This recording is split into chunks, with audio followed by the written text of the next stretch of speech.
The winds of Delta Taurus howled through the trench like a hungry beast, carrying with it the acrid stench of ozone and burning vegetation. Private First Class Sean McAllister sat hunched against a sandbag wall, the straps of his medical pack digging into his shoulders. Around him, the alien soldiers of the Tracklin Auxiliary Brigade moved with a confidence that bordered on arrogance, their heavy armor glinting faintly under the green-tinted haze of the planet's twin suns. The Tracklins were a formidable species, tall and muscular with skin like hardened granite and eyes that shimmered with faint, bioluminescent hues. Their physiology was a marvel of resilience, regenerative tissues, redundant organs, and blood so rich in trace minerals it sparkled in the sunlight. To them, humans were a curiosity at best and a liability at worst. As Sean stretched his aching legs, he could feel their judgment. McAllister barked Sergeant Carnew, his gravelly voice cutting through the din. "If you lag behind like this in combat, we'll need 2 medics, 1 to patch the rest of us up and 1 to carry your useless carcass." Laughter erupted around the trench. Sean didn't bother looking up. He'd heard the same jeers since he'd been assigned to the brigade 3 weeks earlier. The Tracklins made no secret of their disdain for human medics, or humans in general. Their biology rendered them nearly impervious to the minor wounds that would incapacitate other species, and they healed so quickly that most of them had never even heard of a tourniquet. "What do you even carry in that bag?" asked Harka, a younger Tracklin whose scales were still faintly green, a sign he hadn't seen much combat. "Adhesive bandages for your soft little hands." Sean stood, brushing dust from his uniform. "Actually, it's mostly heavy-duty sedatives and tools for field amputations," he said flatly. "Want me to demonstrate?" The laughter cut off, replaced by a few muttered grumbles. Sean let a faint smirk cross his face. He didn't mind the jokes, he knew they came from ignorance. The Tracklins had never needed to rely on someone like him, so they didn't understand what he could do. But he wasn't here to prove anything to them. He was here because humans, as fragile as they seemed, had a knack for surviving where others couldn't. The briefing came swiftly. Their objective was simple: push through enemy lines to secure an underground relay station critical to communications across the sector. The enemy, the insectoid Zalaria, had fortified the area with automated turrets and concealed trenches, making it a brutal gauntlet to cross. As the squad advanced, Sean stayed at the rear, his eyes scanning the terrain for signs of traps or wounded soldiers. The Tracklins moved ahead confidently, their massive frames bulldozing through rubble and debris. Sean's boots crunched over shattered metal and bone fragments, his heart pounding as he tried to keep up. The ambush hit them without warning. Plasma bolts screamed through the air, slicing through the fog like streaks of molten light. The Tracklins reacted instantly, diving for cover and returning fire with their magnetic pulse rifles. Sean threw himself behind a jagged outcropping, his breath coming in short gasps as he assessed the chaos. 2 Tracklins had been hit immediately, their bodies sprawled in the open. Harka was pinned behind a piece of debris, one arm hanging limply at his side. "Medic," came the shout from Sergeant Carnew, though his tone carried more command than urgency. Sean didn't hesitate, but his first thought wasn't to rush blindly into the open. "Cover me," he yelled, pointing at the 2 nearest Tracklins still capable of fighting. Carnew barked orders, and the soldiers unleashed a barrage of suppressing fire, forcing the enemy to duck back into their positions. Sean scanned the battlefield quickly. The wounded lay scattered across uneven terrain, dangerously exposed. The first casualty, Doran, was closest, but he was a good 15 meters from cover. Sean grimaced. He wouldn't make it far carrying someone under fire. He needed to create a temporary safe zone. His hand darted into his pack, pulling out a compact deployable energy shield, a piece of tech he rarely used because of its limited charge. He activated it, tossing it forward as it unfurled into a dome of crackling blue light large enough to encompass Doran. Once the shield was in place, Sean darted forward in a crouch, keeping low as stray plasma bolts zipped overhead. Reaching Doran, he rolled him carefully onto his back. The plasma burns had scorched through his armor, leaving charred, exposed muscle on his chest and abdomen. Sean felt for a pulse, weak but present. "Hold still," Sean muttered, though he doubted Doran could hear him. He pulled out a field scanner, its display lighting up with a diagnostic overlay. Collapsed lung, severe burns, and possible internal bleeding. Sean cursed under his breath. Working quickly, he grabbed a chest seal from his pack, peeling it from its sterile packaging and placing it over the sucking wound on Doran's ribs. The seal's adhesive bonded instantly, allowing the damaged lung to reinflate slightly. Sean followed with an injection of a regenerative stimulant to jumpstart the Trackland's natural healing processes, though he knew it was only a stopgap measure. Medic, another voice called, and Sean's head snapped toward the second casualty. Ralix lay further out, clutching his abdomen. Sean's stomach clenched. He had to get Doran to safety first. Carnu. I need a hand, Sean shouted, waving toward the nearest soldier. Carnu was there in moments, his massive frame blocking a portion of the incoming fire. Together they hauled Doran out of the energy shield's safety and behind a large boulder, where the other Tracklands had regrouped. Keep him stable, Sean ordered Carnu, shoving a small oxygen mask into his hands. If his breathing worsens, call me. Without waiting for a reply, Sean turned and sprinted back toward Ralix, deploying his second and last energy shield. Ralix's wound was worse than Doran's. A plasma bolt had torn through his lower abdomen, exposing shredded muscle and damaged organs. Tracklands had redundant systems, but even they couldn't survive blood loss at this rate. Ralix, can you hear me? Sean asked, kneeling beside him. Ralix groaned faintly, his clawed hand twitching. Good, Sean said. Stay awake. He injected an anti-shock serum into Ralix's neck before pulling a trauma clamp from his pack. The clamp was designed for rapid arterial repair in the field, a device Sean had practiced with countless times but rarely used in real combat. This is going to hurt, Sean warned, sterilizing the area with a burst of antiseptic spray. Ralix's body tensed as Sean guided the clamp into the wound, carefully maneuvering it around the damaged blood vessels. Once in place, the clamp's micro-servo motors activated, sealing the vessels with heat and pressure. Sean worked quickly to clean the surrounding tissue and apply a biofoam dressing, his hands steady despite the adrenaline coursing through him. By the time Sean finished, the battlefield was quiet. The Zalari had retreated, leaving the squad bloodied but alive. Sean stood, his muscles screaming in protest, and glanced around. The Tracklands were staring at him. Their usual sneers were gone, replaced by something Sean couldn't quite identify. Respect? Admiration? Whatever it was a welcome change. Sergeant Carnu approached, his voice gruff. I thought human medics were just for show.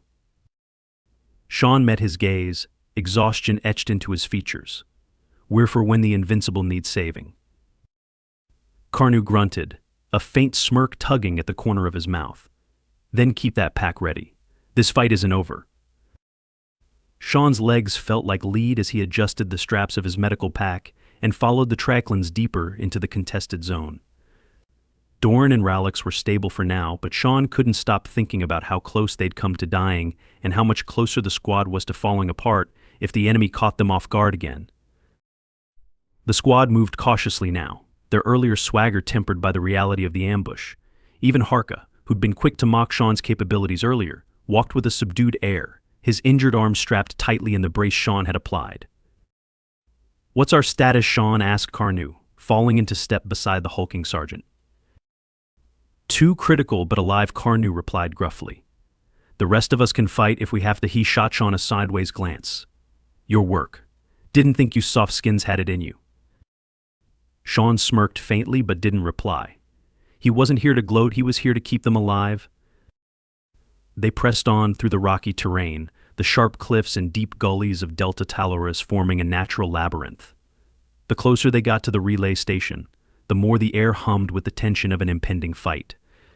The Zalari wouldn't give up the station easily. It was too valuable as a communication hub for coordinating reinforcements. The squad reached a vantage point overlooking the relay station. The structure was a reinforced bunker nestled into the side of a hill, with automated turrets guarding its approach and a squad of Zalari soldiers patrolling its perimeter. Sean's stomach tightened at the sight of the defenses. They'll see us coming a mile away, he muttered. Carnu grunted in agreement. We'll take out the turrets first.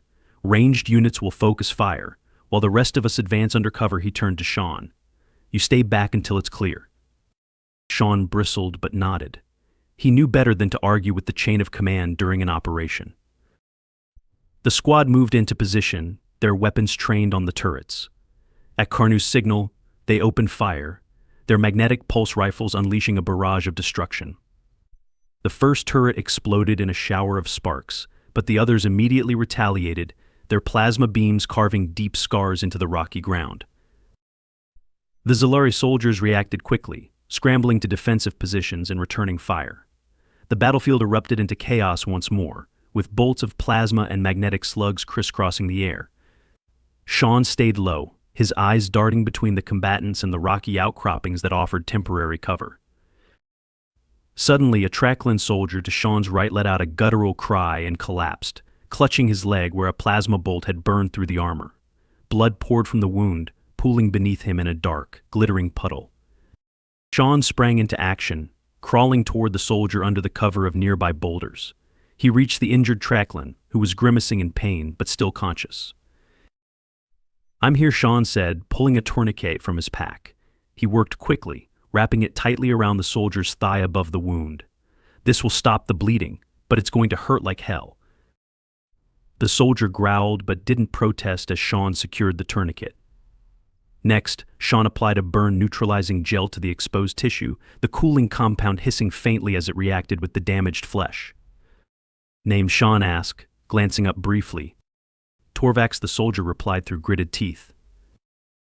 "Well, Torvax," Sean said, injecting a fast-acting pain suppressant into the uninjured leg. "You're not walking out of here, but you're not dying today either." Sean looked over his shoulder.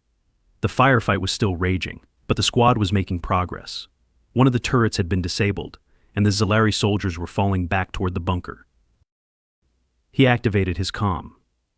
"Carnu, I've got a wounded soldier here. We need evac or cover to get him to safety." Carnu's voice crackled through the earpiece. "Hold your position, McAllister. We'll clear the area." Sean ground his teeth in frustration. Torvax wasn't in immediate danger, but he needed more than field treatment to stabilize fully. Sean glanced at the boulder providing their cover. It wouldn't last long under sustained fire. "We're moving," Sean muttered. "What?" Torvax growled, his voice tinged with disbelief. "You're not staying here to get roasted," Sean replied, hoisting Torvax's arm over his shoulder. The soldier outweighed Sean by a significant margin, but adrenaline and sheer stubbornness drove him forward. "Lean on me and keep your head down." Sean half-dragged, half-carried Torvax toward a safer position. Plasma bolts whizzed past them, the heat singing the air around Sean's ears. His boots slid on loose gravel, but he kept moving, his focus narrowed to the next patch of cover. A Trackland warrior suddenly appeared in their path, weapon raised. For a split second, Sean's heart stopped until he realized it was Harka. "Need a hand?" Harka asked, stepping in to support Torvax's other side. Gladly, Sean grunted, relief washing over him. Together, they hauled Torvax behind a larger rock formation where the other injured Tracklands were being gathered. Sean knelt beside Torvax and reopened his pack, pulling out a portable diagnostic scanner. The device hummed softly as it assessed Torvax's vitals. Blood pressure was low, but steady. The tourniquet was doing its job. "Give him this," Sean said, handing Harka a pouch of rehydration fluid with an attached injector. "It'll buy him time." Harka hesitated, his bioluminescent eyes studying Sean. "I mocked you before," he said quietly. "I thought you were useless." Sean didn't look up. "Keep him alive long enough to tell me that again after we're out of here." Harka's lips curled into a faint smile as he took the injector and began administering the fluid. The battle raged on, but the tide was turning. The remaining turrets were disabled, and the Zalari soldiers were retreating into the bunker. Carnu's voice barked over the comms, ordering the squad to advance and secure the station. Sean stayed back with the wounded, his focus shifting between triaging injuries and monitoring the combat. His hands never stopped moving, cleaning burns, stabilizing fractures, and administering fluids. He worked quickly but methodically, his training and experience taking over even as exhaustion threatened to drag him down. By the time the squad radioed to confirm the bunker was secured, Sean had stabilized all three of the injured soldiers. He slumped against the rock, his chest heaving as he wiped sweat from his brow. Carnu approached, his armor scorched but intact. He looked down at Sean and the wounded soldiers, his expression unreadable. "You saved them," Carnu said simply. Sean nodded, too tired to speak. Carnu crouched, his glowing eyes meeting Sean's. I've seen medics before Tracklin, human and others. You're different. You don't just patch wounds, you carry people through the fight. Sean managed a faint smile. Someone has to. Carnu stood and extended a hand, pulling Sean to his feet. You've earned your place here, McAllister. Let's finish this fight. Sean adjusted his pack and nodded, ready for whatever came next. Sean barely had time to catch his breath before the squad regrouped. The bunker had been cleared, but Carnu wasn't celebrating yet. The Zalari might have retreated, but they were infamous for counterattacks, often using overwhelming force. The squad needed to secure the station and hold it until reinforcements arrived, a task easier said than done with 3 wounded and no guarantees the enemy was truly gone. Carnu assigned 2 soldiers to guard the entrance while the rest fanned out to assess the bunker's systems. Sean stayed in the makeshift triage area he'd established behind the rock formation, monitoring the injured. Doran stirred first, his breathing still shallow but improving. Sean checked the oxygen mask seal and adjusted the regenerative stimulant dosage. Tracklin physiology was working its magic, slowly knitting together the damaged tissues in Doran's chest. Your lungs are reinflating, Sean said, leaning over him. You'll feel sore for a while, but you'll live. Doran's glowing eyes flickered open, focusing on Sean with effort. You're not what I expected, human, he rasped. Neither are you, Sean replied with a faint smirk. The banter was short-lived as Carnu's voice crackled over the comms. McAllister, we need you inside. Bring your kit. Sean's stomach tightened. He hated leaving his patients, but he couldn't ignore a direct order. He grabbed his pack and turned to Harka. Keep an eye on them, Sean said, pointing to the injured. If Doran's breathing changes or Torvak starts bleeding again, call me immediately. Harka gave a sharp nod, his earlier skepticism replaced by quiet respect. Sean hurried to the bunker, his boots crunching over rubble. The entrance was a narrow corridor lined with scorch marks from the recent firefight. Carnu was waiting for him near a control room, his expression grim. What's the situation? Sean asked, stepping inside. Carnu gestured to a slumped figure in the corner, a Tracklin soldier Sean hadn't seen before. The soldier's armor was intact, but his bioluminescent eyes were dim, and his breathing was labored. His vitals tanked as soon as we got in here, Carnu said. We think it's some kind of toxin. The Zalari rigged the air systems before retreating. Sean's pulse quickened. A biological attack was bad news, especially for a species as resilient as the Tracklins. If the toxin was strong enough to affect them, it could be catastrophic for anyone else. Did anyone else show symptoms? Sean asked, kneeling beside the soldier. Not yet, Carnu said. But we don't know how long it'll stay that way. Sean opened his pack and pulled out his portable scanner, running it over the soldier's chest and head. The device beeped as it processed the data, its display lighting up with a grim readout: respiratory failure, systemic toxicity, and early signs of organ shutdown. Sean's mind raced. We need to flush his system and stabilize his breathing, he said. Get me an oxygen tank from the supply cache.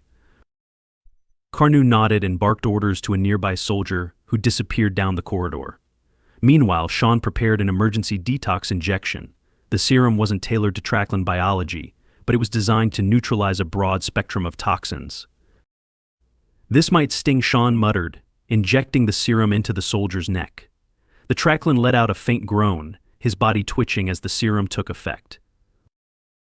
The other soldier returned with an oxygen tank, and Sean quickly attached a mask to the soldier's face, adjusting the flow to compensate for his damaged lungs. Minutes passed like hours as Sean monitored the soldier's vitals, his own breath held as if willing the Tracklin to pull through. Slowly, the readouts began to stabilize. The soldier's breathing grew steadier, and his eyes flickered open. Welcome back, Sean said, exhaling in relief. The soldier's gaze shifted to Carnu. The air. It's still dangerous. Sean looked up sharply. He's right. If the toxin's in the air system, everyone here is at risk. Carnu's jaw tightened. Can you neutralize it? Sean frowned, his mind racing. Not without knowing what we're dealing with. But if we shut down the ventilation system and seal the exits, we can stop it from spreading until reinforcements arrive with proper gear. Do it, Carnu said. Sean didn't need to be told twice. He followed Carnu to the control panel, its alien interface blinking with unreadable symbols. "Do you know how to work this?" Sean asked, gesturing at the panel. "No," Carnu admitted. "But we'll figure it out." Sean bit back a groan. They didn't have time for trial and error. He grabbed his comm and contacted the squad's tech specialist, a Trackland named Renar, who was stationed outside with the perimeter guards. "Renar, I need you inside now," Sean said. Minutes later, Renar arrived, his expression tense as Sean explained the situation. The tech specialist studied the control panel, his clawed fingers flying over the interface. After a tense few moments, the ventilation system powered down with a soft hiss. "It's sealed," Renar said.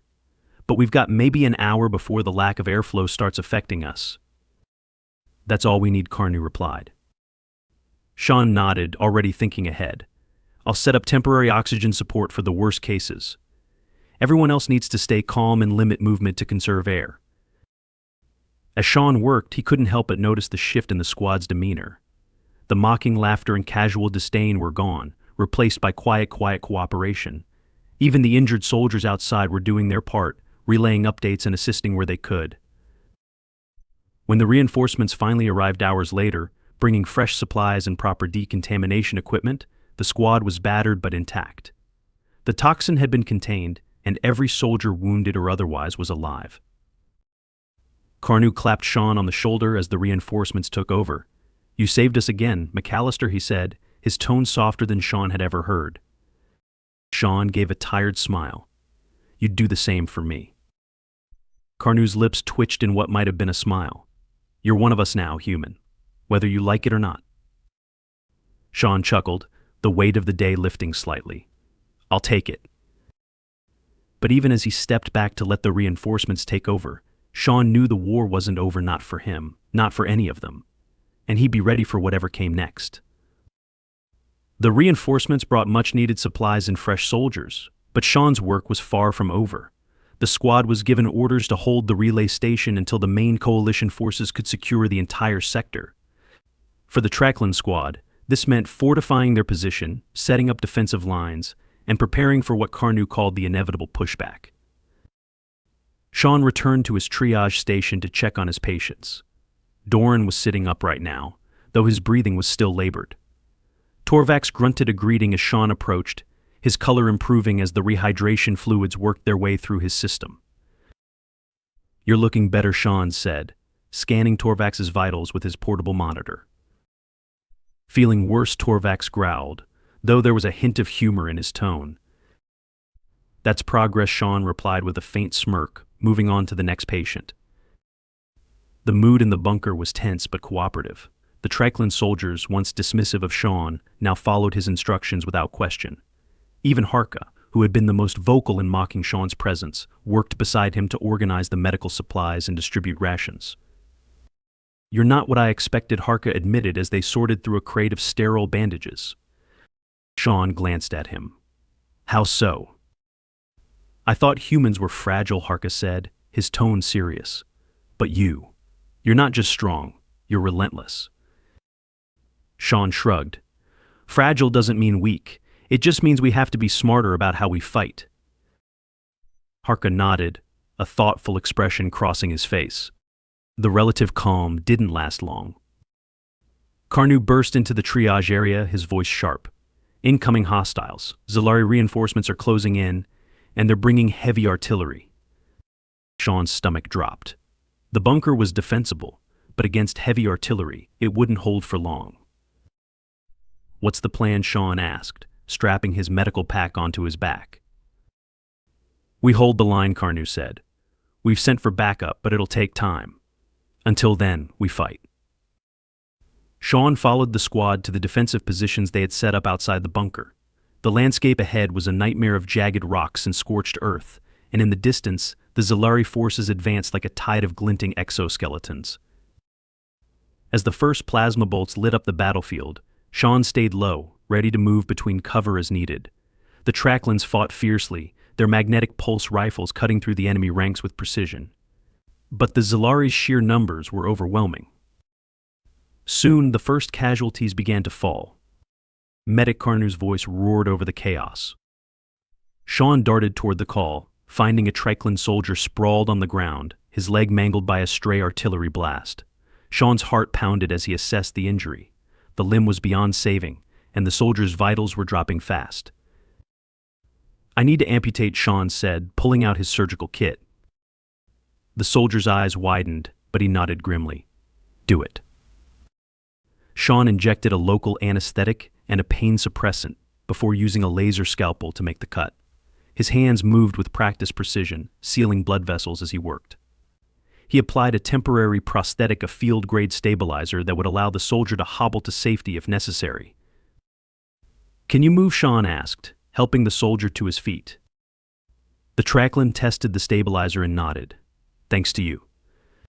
Sean didn't have time to respond. Another call for help drew him to the next wounded soldier, then the next. The battle raged on, the Zalari pressing harder with each passing minute. Sean moved like a ghost through the chaos, dragging injured soldiers to safety, patching wounds under fire, and barking orders to anyone still standing. The Triclins followed his lead without hesitation, their earlier doubts replaced by unwavering trust. As the Zalari's artillery fire intensified, Sean found himself alongside Carnu, who was manning a defensive turret. McAllister, Carnu growled, not looking away from the advancing enemy. "We're not going to hold much longer." Sean's mind raced. "We don't have to. Just hold them back long enough for the reinforcements to get here." Carnu grunted. Easier said than done. Sean spotted a cluster of unused proximity mines near the bunker entrance. An idea sparked in his mind, reckless but potentially game-changing. "Cover me," Sean said, darting toward the mines before Carnu could protest. Sean worked quickly, planting the mines along the Zalari's most likely approach routes. Each one was calibrated to detonate on proximity, creating a lethal blast radius. As he placed the last mine, plasma fire struck the ground nearby, sending shards of rock and dirt into the air. Sean ducked behind cover and activated the mines remotely. Moments later, a series of deafening explosions ripped through the battlefield, scattering the Zalari forces and buying the squad precious time. By the time coalition reinforcements arrived, the Zalari were in full retreat. The squad held their positions until the battlefield was secure, the adrenaline finally ebbing as the enemy disappeared into the distance. Back at the bunker, Sean collapsed onto a crate, his body aching and his mind numb from exhaustion. The injured were stabilized, the defenses were intact, and the mission was a success. Carnu approached, his armor scorched but his expression calm. He extended a clawed hand to Sean. "You didn't just save lives today, you saved this entire squad." Sean shook his hand, his grip firm despite his fatigue. "Just doing my job." Carnu's lips curled into a faint smile. "You're one of us now, McAllister. No more doubts." As the squad prepared to move out, Sean glanced at the Triclins around him. The laughter and mockery were gone, replaced by something stronger, a bond forged in the crucible of battle. For the first time since he joined the squad, Sean felt like he truly belonged, and as they marched toward the next fight, he knew he'd be ready for whatever came next.